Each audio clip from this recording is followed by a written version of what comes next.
오늘 본문의 초점은 예배에서의 태도와 몸가짐에 맞추어져 있습니다.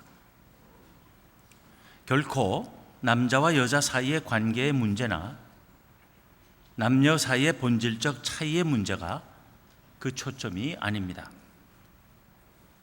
오늘 본문에 앞서서 여러 차례 강조되었던 것이 무엇입니까? 교회 공동체의 구성원인 신자들이 지켜야 할 최우선적인 도리였습니다. 그 신자의 도리란 사랑으로 교회에 덕을 세우는 것이고 복음에 장애가 없게 하는 것이며 모든 것을 행하는 목적이 하나님의 영광이 되게 하는 것이고 그러기 위하여 개인의 자유와 권리를 절제하거나 유보하거나 아니면 영원히 포기하는 것이었습니다. 오늘 본문이 말하는 것 또한 그 신자의 도리라는 틀 안에서 이해해야 할 것입니다.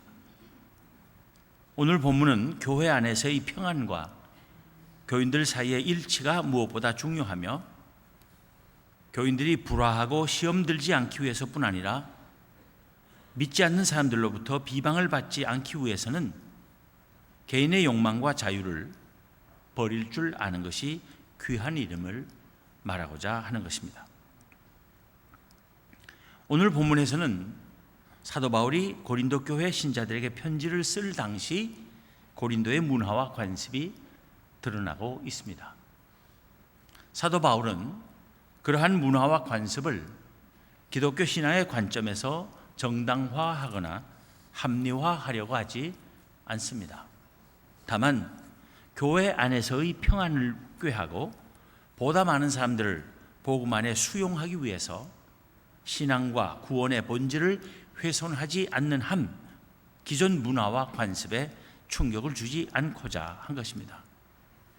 그래서 복음과 믿음에 의해 깨닫게 되고 소유하게 된 자유라 하더라도 교회 안에서 분란과 시험을 일으키고 교회 밖 사람들로부터 빈축을 살 일이라면 하지 않는 것이 좋겠다는 취지에서 오늘의 주제를 다룬 것입니다. 오늘 본문에는 남자와 여자 사이의 차별을 인정하는 것 같은 말들이 많이 나옵니다. 잘못하다가는 남녀 간의 싸움이 일어나게 할 소지도 있고 오늘날에는 여성들로부터 반발을 불러일으킬 수도 있는 말들입니다. 그 첫 번째 예로 본문 3절에서 사도 바울은 쓰기를 그러나 나는 너희가 알기를 원하노니 각 남자의 머리는 그리스도요 여자의 머리는 남자요 그리스도의 머리는 하나님이시라 한 것입니다. 우선 전체적으로 볼 때 이 3절은 그 안에서 언급되는 남자와 여자 그리스도와 하나님 사이의 계급 구조를 말한 것이 아닙니다. 그렇게 말하려고 했다면 하나님, 그리스도, 남자, 여자의 순으로 하든가 아니면 그 역순으로 말하는 것이 더 자연스러웠을 것입니다. 즉 하나님은 그리스도의 머리이시고 그리스도는 남자의 머리이시며 남자는 여자의 머리라고 하든가 아니면 여자의 머리는 남자고 남자의 머리는 그리스도이며 그리스도의 머리는 하나님이시라 하는 것이 더 자연스럽다는 말입니다. 그런데 그런 순서로 말하지 않은 것은 사도 바울의 의도가 하나님과 그리스도와 남자와 여자 사이에 서열상의 순위를 말하는 데 있지 않았음을 가리킨다고 볼 수 있을 것입니다. 그렇다 해도 여자의 머리는 남자라고 하는 말은 여자는 남자에게 속한 존재이고 남자 아래에 있다는 뜻으로 들릴 수 있을 것입니다. 그러나 그것은 사도 바울이 하고자 한 말이 아닙니다. 사도 바울은 단지 그 당시에 고린도 사람들의 문화와 관습을 따라 말한 것입니다. 즉 부부나 한 가정을 대표하는 것은 남편이나 아버지였던 그 시대의 일반적 인식을 반영한 것입니다. 여자들이 행실을 잘못하면 그 부부나 가정을 대표하는 남편의 명예에 누가 될 수 있으니 여자들은 남편이나 가장의 명예를 위해서 그 행실을 바르게 해야 함을 말하고자 한 것입니다. 아내가 잘하면 남편이 빛나고, 그리스도인인 남편이 잘하면 그리스도께서 영광을 받으시며, 그리스도는 바로 하나님의 영광이시라는 뜻으로 이해할 수 있는 말이 본문 3절인 것입니다. 결코 여자에 대한 남자의 본질적 우월성을 신학적으로 주장한 말이 아니라는 것입니다. 본문 4절 5절도 얼핏 들으면 교회 안에서 남자와 여자 사이의 차별을 정당화한 말로 들릴 수 있습니다. 무릇 남자로서 머리에 무엇을 쓰고 기도나 예언을 하는 자는 그 머리를 욕되게 하는 것이요, 무릇 여자로서 머리에 쓴 것을 벗고 기도나 예언을 하는 자는 그 머리를 욕되게 하는 것이니 이는 머리를 민 것과 다름이 없습니다. 예배를 드릴 때 남자는 머리에 무엇을 쓰지 않고 여자는 반드시 머리에 무엇을 써야 하는 차별이 하나님으로부터 온 영원 불변의 명령인 것처럼 여겨질 수도 있는 말입니다. 그러나 그것은 예수 그리스도 안에서 모두가 자유와 구원을 얻은 남녀 사이에서 정당화될 수 없는 일입니다. 다만 그 당시의 일반적 관행에 역행하는 그리스도인들의 행위 때문에 사람들이 복음에 대해 거부감을 갖거나 교인들 사이에서 불화나 분란이 일어나지 않게 하기 위해서 당시의 일반적 관행을 따르는 것이 지혜롭겠다는 사도 바울의 생각을 드러낸 것입니다. 그 당시 로마 세계에서는 남자들은 다 짧은 머리를 하고 있었습니다. 특히 예배에서는 신에 대한 존경과 복종의 의미로 머리를 무엇으로 덮지 않았습니다. 신 앞에서 머리를 덮는 것은 불경스러움과 불순종을 뜻했던 것입니다. 그것이 일반적인 관습이었습니다. 그런데 한편으로 신전에서 제사 드리는 사람들 가운데는 제사의 제물로 바쳐질 짐승들이 내는 소음이 너무나 시끄럽고 그 짐승을 잡을 때 나는 비명소리가 너무나 듣기 힘들어서 머리에 무엇을 쓰는 사람들이 흔히 있었습니다. 머리를 덮는 것이 길게 내려서 밑으로 내려오면서 귀를 가려주기 때문에 그 소음을 방지해 줄 수 있었던 것입니다. 그런데 예수 그리스도를 믿는 사람들은 더 이상 짐승의 제물을 바칠 일이 없고 예배드릴 때 짐승의 소음과 비명을 들을 일도 없어졌기 때문에 그런 것을 머리에 쓸 이유가 또한 없어진 것입니다. 게다가 신 앞에서 머리를 덮는 것을 불경스러움과 불순종으로 여기는 믿지 않는 사람들 눈에 그리스도인들이 무엇을 머리에 씀으로써 불경스러운 사람들이라는 불필요한 오해를 사고, 그래서 사람들이 예수 그리스도의 복음을 받아들이는데 주저하게 만들 필요가 없었던 것입니다. 게다가 그리스도는 우리의 머리이신데 그 머리 되신 예수 그리스도에게 감히 무엇을 씌운다는 것은 그를 욕되게 하는 일일 수 있다는 것입니다. 쓰기는 머리에 쓰지만은 그리스도께서 우리의 머리를 하기 때문에 우리가 머리에 뭘 쓰면 곧 그것이 그리스도에게 뭘 씌우는 것처럼 생각되어서 이것은 불경한 일로 여겨질 수 있다는 것이었습니다.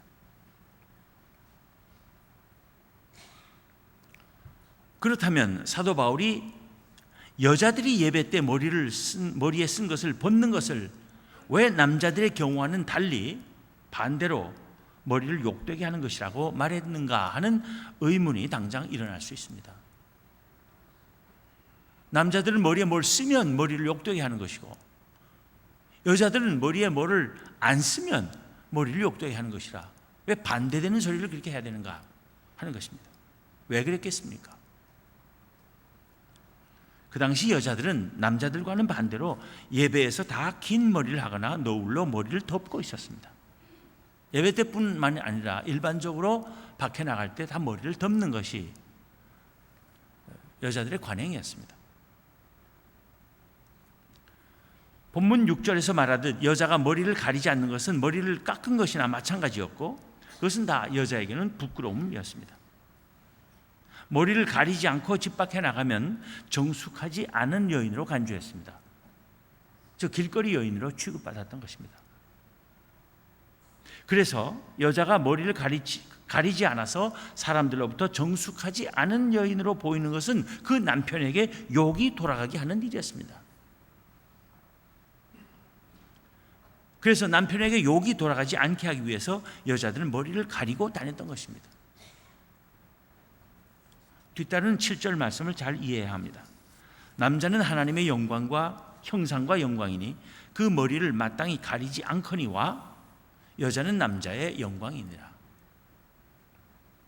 이 말은 남자는 하나님과 직통하지만 여자는 그렇지 못하고 단지 남편에게만 속해 있다는 뜻이 아닙니다. 남자들은 하나님과 직통하기 위해서 머리에 뭘 가리면 안 되고, 여자들은 하나님과 직통하지 못하니까 머리에 뭘 덮으라, 이렇게 말한 것이 아니라는 것입니다. 그 말은 여자가 정숙한 여인으로 인정받으면 그것이 그 남편에게 영광이 되고, 그리스도인인 남편이 영광스럽게 되면 그것이 하나님께 영광을 돌리는 일이 된다는 뜻입니다. 결코 남녀 사이에 존재적 우열을 말하는 것이 아닙니다. 이어지는 8절 9절의 말도 당시의 일반적인 의식을 반영한 말입니다. 남자가 여자에게서 난 것이 아니요 여자가 남자에게서 났으며 또 남자가 여자를 위하여 지음을 받지 아니하고 여자가 남자를 위하여 지음을 받은 것이니 하는 것입니다. 이 말도 부부 사이나 가정을 대표하는 것은 아무래도 남편이며, 여자가 잘하면 남편이 빛나니까 남편을 위해서 여자들이 행실을 반듯하게 해야 한다는 것이 그 말의 취지입니다. 이렇게 그리스도인들이 당시 사회의 일반적인 인식과 관행에 거스르지 않음으로써 복음 전파에 장애가 되지 않으려는 자세의 중요성을 강조하다 보면 또 본의 아니게 남녀 간의 차별을 두는 것을 당연히 여기고 그것을 정당화하려고 할지 모른다는 위험을 사도 바울은 인식하고 있었습니다. 예를 들면 여자들이 예수 그리스도 안에서 자유로워진 이후로 머리를 기르든 안 기르든 가리든 안 가리든 상관없지만 다 여자들은 머리를 가리고 다니는 세상에서 여자들이 머리를 가리지 않고 다니면 그 세상 사람들로부터 오해를 받고 부정한 여인으로 오해를 받으며, 그래서 그들이 믿는 복음을 세상 사람들이 받아들이게 하는데 지장을 줄 것이기 때문에 그냥 세상 사람들대로 여자들은 다 머리를 가리자, 원래 그런 취지에서 했는데 그것이 오래 계속되다 보면 당연히 그렇게 하는 것이고 하나님 앞에서 여자는 남자와는 분명히 다르다, 이렇게 생각이 흘러갈 것을 제동을 걸 필요를 느낀 것입니다. 그래서 남녀 사이의 균형을 맞춰야 되겠다고 생각했습니다. 그래서 사도 바울이 쓴 것이 11절 12절의 말입니다. 그러나 주 안에는 남자 없이 여자만 있지 않고 여자 없이 남자만 있지 아니하니라. 이는 여자가 남자에게서 난 것 같이 남자도 여자로 말미암아 났습니다. 그리고 모든 것은 하나님에게서 났느니라. 뭘 말하려고 한 것입니까? 남자 없이 여자 없고 여자 없이 남자 없으며 남자나 여자나 다 하나님이 아니시면 있을 수 없다는 것입니다. 결국 하나님 앞에서는 남자나 여자나 다 동등하다는 말입니다. 이렇게 말함으로써 사도 바울은 교회 안에서 남녀 간의 차이의 문제에 관해 할 말을 다 한 것입니다. 신학적으로 원론적인 말을 한다면 남자나 여자는 하나님 앞에서 모두 동등하다는 것입니다. 다만 현실적으로 그 당시 사람들은 남녀 사이에 차별을 두고 있음을 부인할 수 없다는 것입니다. 그리스도인들이 그 현실을 너무 무시하고 자유롭게 행동하다가는 사회로부터 반감을 사게 되고, 그렇게 되면 사람들을 복음회로 불러들이는데 장애가 될 수 있으며, 또 믿음을 이해하는 정도가 다른 교인들 사이에서조차도 오해와 불화와 분란의 씨앗이 될 수 있다는 것입니다.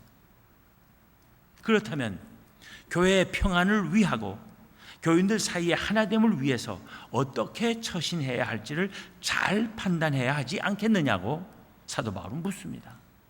13절입니다. 너희는 스스로 판단하라. 여자가 머리를 가리지 않고 하나님께 기도하는 것이 마땅하냐? 이것은 여자가 머리를 가리지 않고 하나님께 기도해서는 안 된다는 말이 아니라, 그렇게 해도 상관없지만, 그렇게 안 할 수도 있지만, 그렇게 함으로써 세상 사람들로부터 오해를 받고 세상 사람들이 복음을 받아들이는데 지장이 되면서까지 꼭 그렇게 해야 되겠느냐라고 물은 것입니다. 그리스도인들은 예수 그리스도를 믿는 믿음 안에서 예배 때 머리를 가리고 안 가리고 하는 문제에 있어서 남자나 여자나 할 것 없이 다 자유로워진 사람들입니다. 어떻게 해도 상관없습니다. 그러나 그 자유를 이해하지 못하는 당시의 비그리스도인들은 머리를 가리지 않는 그리스도인 여성들을 정숙하지 않은 여자들로 볼 것이고, 그래서 복음을 받아들이려 하지 않는다면, 저 정숙하지 않은 여자들이 믿는 종교 왜 내가 가겠느냐, 이렇게 해서 복음을 거부하게 된다면 그것이 과연 하나님께 영광이 되겠느냐? 영광이 되지 않을 일인데도 굳이 머리 갖고 마음대로 하려고 하겠느냐? 라고 고린도 교회 교인들에게 물은 것입니다. 한번 생각해 보세요. 오늘날 우리는 정말 자유롭게 지내고 있습니다. 남자건 여자건 머리 가지고 자기 마음대로 해요. 짧게 자르기도 하고 길게 기르기도 하고 따기도 하고 볶기도 하고 온갖 치장을 다 합니다. 상관없어요. 남자들도 마음대로 할 수 있어요. 빡빡 밀어도 되고 여자들처럼 길러도 되고. 그런데 자유지만, 그 구원하고 아무 상관없지만, 예수 믿는 여자들이 다 하나같이 자유롭게 하겠다고 남자들처럼 머리를 다 밀고 다닌다든가, 수염은 없으니까 수염은 안 되겠고, 남장을 하고 다닌다든가, 전부 그래 보세요. 세상 사람들이 어떻게 보겠어요? 저 예수 믿는 여자들은 이상하다. 나 예수는 믿고 싶은데 저들처럼 머리 빡빡 밀고 다니고 싶지 않다. 나 예수 안 믿을래. 이렇게 될 거 아니에요. 남자들도 마찬가지예요. 남자들이라고 머리 짧게 자르는 법 없어요. 얼마든지 길러도 돼요. 귀걸이 해도 됩니다. 루즈 발라도 돼요. 누가 잡아가지 않아요. 루즈 발랐다고 구원 못 받는 거 아니에요. 치마도 입고 하이힐도 신고 자유롭지만, 만약 예수 믿는 남자들이 다 그렇게 해보세요. 세상 사람들이 어떻게 보겠어요? 저 예수쟁이들 미쳤다 그러지 않겠어요? 예수님 말씀은 가만 들어보니까 좋은 것 같은데 난 저렇게는 하고 싶지 않다 해서 다 복음을 받아들이지 않겠다고 하면 누가 손해보겠습니까? 그러기 위해서 머리 문제 가지고 다 자유롭지만은 세상 사람들 하는 대로 하자. 남자들은 다 머리 짧게 하니까 남자들은 머리 짧게 하고 뭘 덮지 말자. 또 여자는 다 머리 길게 하고 또 머리에다 뭘 덮으니까 우리도 같이 따라 덮자. 구원하고는 아무 상관없지 않느냐.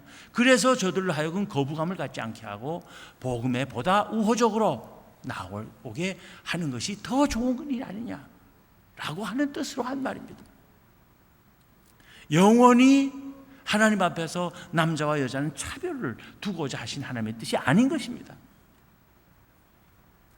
남자는 머리에 뭘 덮지 않고 자유롭게 지낼 수 있는 존재고 높은 존재이고, 여자는 반드시 뭘 덮어야 되는 낮은 존재라고 한 것이 절대로 아니라는 것입니다. 교회 밖은 고사하고 교회 안에서조차도 머리 가지고 너무 요란스럽게 하는 여자들 보고 시험에 드는 사람들이 있을 터인데, 그럼에도 불구하고 예수 그리스도로 인하여 모든 자유를 누릴 수 있게 되었다는 사실만 강조하며 머리를 남자들처럼 짧게 깎거나 아예 박박 밀거나 아니면 또 긴 머리를 막 요란하게 또 치장을 해가지고 장식해서 자기의 미와 부와 신분을 과시함으로써 교회 안에 불화와 분란이 생기게 해야 하겠느냐는 것입니다. 요즘도 그렇지만 옛날에 여자들은 긴 머리를 굉장히 그 당시 파마 기술이 어떻게 되는지 모르지만 요란하게 장식하고 그걸 자랑스럽게 했어요. 그 머리를 요란하게 할수록 부와 귀한 신분을 가리키는 것입니다. 나타내는 것이었습니다. 기껏 머리를 잘 하고는 그다 왜 덮겠어요? 덮으면 안 보이잖아요. 그러니까 안 덮고 지내려고 했다는 거예요. 그래서 교회 나타나니까 가난한 사람, 신분이 그렇게 높지 않은 사람들은 시험 드는 거예요. 그런 사람들을 보고 위화감 느끼고. 그래서 교회 안에 분란이 생길 수 있는데 그렇게 하면서까지 머리 가지고 그렇게 자유를 구가해야 되겠느냐 하는 것입니다. 교회 덕을 위해서, 교회 평안을 위해서. 그래서 너나 할 것 없이 여자들은 머리를 다 가리는 것이 좋겠다 한 것입니다. 사도 바울은 본문 14절에서는 남자들에게 묻습니다. 만일 남자에게 긴 머리가 있으면 자기에게 부끄러움이 되는 것을 본성이 너희에게 가르치지 아니하느냐. 그래서 본성이 가르친다는 것은 모든 사람들이 당연히 공통적으로 생각하는 그것이 뭘 가르치느냐 하면 남자는 머리 길게 하지 말자. 예수 그리스도 안에서는 여자들이 머리를 짧게 하거나 가리지 않을 자유가 있는 것처럼 남자들도 머리를 길게 기를 자유가 있습니다. 그러나 모든 남자는 머리를 짧게 하는 것이 일반적인 사회의 관행이고 그래서 머리를 길게 기르지 않는 것이 자연스럽게 보이는데 굳이 이에 반하는 행동을 통해서 사회로부터 빈축을 사고 이상한 자들이라는 오해를 사서 믿지 않는 사람들이 복음을 긍정적이고 우호적으로 받아들이는데 지장을 초래하는 일을 꼭 해야만 되겠느냐고 반문한 것입니다.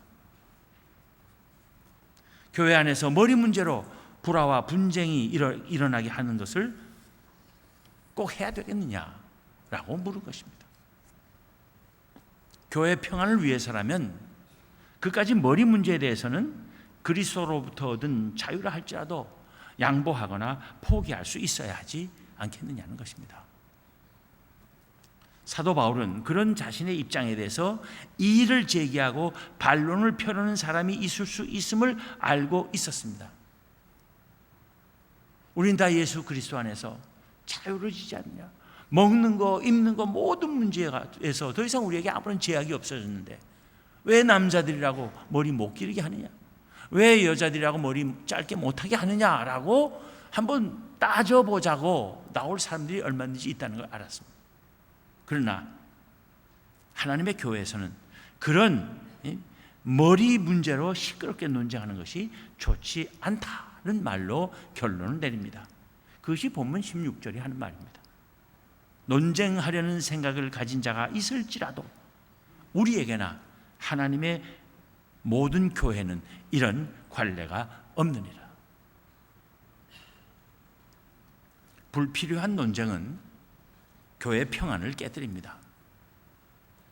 모든 것을 할 수 있지만 무엇을 하든지 안 하든지 모든 것을 교회 평안을 위하여 할 줄 아는 것이 귀한 것이라는 말입니다.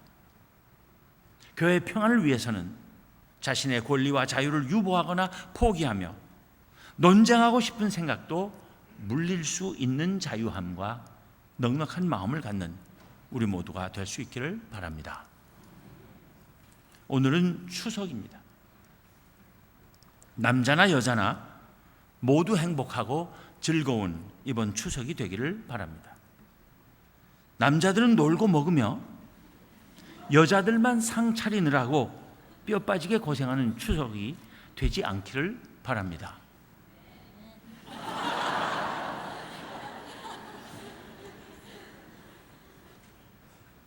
그러나 일반 세상에서는 송편 빚고 전지식 하는 건 다 여자들이 하니까 또 그것을 따르는 것도 과히 나쁘지 않다 그 말. 만약 예수 믿으면 남자들이 다 전지지고 송편 빚어야 한다면 그것 때문에 난 예수님 믿고 싶어도 송편 빚고 전지지기 싫어서 교회 안 나가겠다 하면 되겠어요? 집 안에서는 또 남자들이 힘껏 여자들을 도와서 여자들 고생하지 않게 하면 믿지 않는 집에서 시집 온 여자가 가만 보니까 이 집안에 남자들이 다 도와주고 하니까 너무 좋다. 예수 믿기 잘했다. 예수 믿는 집 시집 오기 잘했다 할 거 아니에요. 그래서 나가서 다 예수 믿으세요. 예수 믿기가 얼마나 좋은지 모릅니다 할 거 아니겠습니까?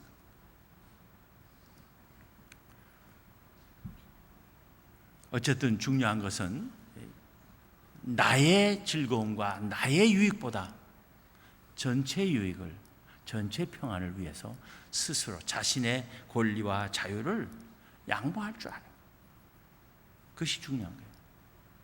왜 여자들만 전지지고 성편비지 하느냐고 불평하다가 모처럼 모여갖고 그 문제로 부부간에 싸우고 시누이와 올케간에 싸우고, 그래서 형제간에 다투고 삐치고 기분들이 상해서 씁쓸한 마음으로 흩어지는 추석이 되어서는 안 될 줄로 압니다. 가족 간에 모이는 명절 때마다 서로 양보하고 남을 배려하는 일에 솔선수범하여 가족 간에 평안이 넘치는 세문안의 모든 가정이 되기를 기원합니다. 기도하겠습니다.